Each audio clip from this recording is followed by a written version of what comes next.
ठाणे शहरातील पाणी टंचाईच्या प्रश्नावरती भाजपाच्या आमदारांकडूनच पावसाळी अधिवेशनामध्ये आवाज उठवला जाणार आहे।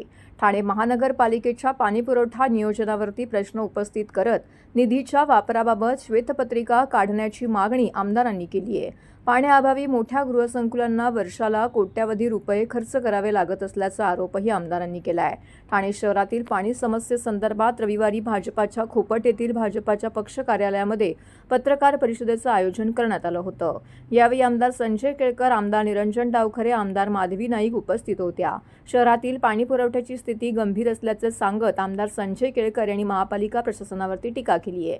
ठाणेकरांकडून सातत्याने पाणी समस्येबाबत तक्रारी येत आहेत, मात्र प्रशासनाकडून समाधानकारक उत्तर दिले जात नसल्याचे भाजप आमदार माधवी नाईक यांनीही या विषयावरती प्रशासनाकडून पारदर्शक माहिती देण्याची गरज असल्याचं सांगितलंय।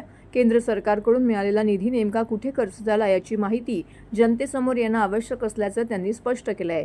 पाणी समस्या आणि उपाययोजनेसंदर्भात बैठक घेण्यासाठी पालकमंत्री एकनाथ शिंदे यांनी मार्च महिन्यामध्ये पत्र दिलं होतं, परंतु या बैठकीसाठी पालकमंत्र्यांकडून वेळ मिळू शकला नाही असा दावा देखील संजय केळकर यांनी केला आहे।